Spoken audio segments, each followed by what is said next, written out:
Bonjour à vous, bonjour monsieur le professeur. Nous sommes ravis de vous recevoir parmi nous à Lyon et je pense que c'est la toute première section qui reçoit le professeur Baloubi. Nous pouvons l'applaudir, merci. Alors, je me présente, je suis Marie Kossa. Je pense que certains me connaissent, je ne vais pas m'étaler. La politique, je l'ai commencé depuis 2002.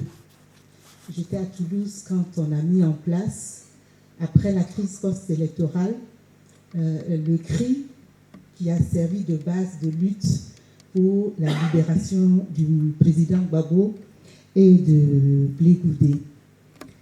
Nous avons combattu chacun à sa manière, de manière physique, morale et financière ou psychologique. Et Dieu merci, le président a été libéré.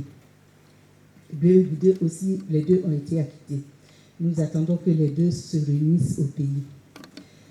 Je vais vous présenter la section EIV de Lyon. Je viens à peine d'arriver à Lyon il n'y a pas plus de 2 mois. Mais depuis fort longtemps, je suivais Mme Simone Eïvé Gbagbo. Et je pense que c'est une dame qui peut apporter beaucoup à la Côte d'Ivoire, à l'Afrique et à l'humanité. Alors, pour la section de Lyon, je vous présente brièvement le comité d'organisation, parce que je ne les connais pas encore tous. J'espère que j'aurai l'occasion de les revoir très bientôt. Dans le comité d'organisation de cette conférence aujourd'hui, vous avez Madame Antoinette Kouassi, une grande et ancienne militante du FPI de Lyon. On peut applaudir cette dame pour son courage. Merci. Vous avez ensuite M. Diarra-Souba Didier, lui aussi qui faisait partie du comité FPI de Lyon. Très grand communicateur. Vous avez ensuite son épouse, Madame Diarra-Souba Tina, une dame très calme, mais je pense qu'on va essayer de la situer un peu. Et vous avez en ma personne, Marie Kossa, qui est venue à Lyon et qui s'est greffée à ce comité d'organisation, sans oublier le maître de Lyon dans sa lutte, dans sa défense, Désiré Sibaï Zadi.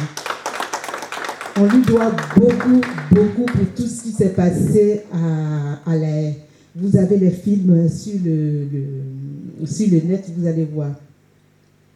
Pourquoi avons-nous choisi Simone Eïvé Gbagbo? Après les événements qui se sont déroulés en Côte d'Ivoire le 17 juin 2021, beaucoup de militants ont été choqués, ont été déçus. Beaucoup ont été perplexes par rapport à l'avenir de ce combat. Et c'est ainsi que nous avons écouté le premier discours de Mme Simone Eïvé Gbagbo à la sortie de la prison.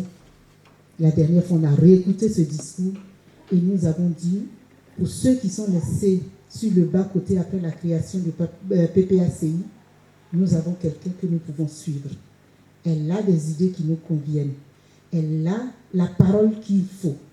Dès qu'elle est sortie de la prison, elle a dit, demandons pardon et pardonnons aussi à ceux qui nous ont offensés, ceux que nous avons offensés. Et c'est pour ça, pendant longtemps, je cherchais quelqu'un qui prône le pardon, qui veut rassembler. Et j'ai trouvé en cette dame la personne qu'il faut. Et donc, les événements du 17 juin m'ont laissé tellement d'amertume que j'ai décidé de suivre cette dame pour qu'ensemble, nous puissions prouver à la nation qu'elle est capable de tenir la couronne comme un homme. Voilà pourquoi nous avons cherché à connaître mieux cette dame, à la suivre pour les valeurs qu'elle incarne et surtout quand elle met l'homme au centre de toute chose. On ne peut pas faire une société, conduire une société sans tenir compte de l'être humain.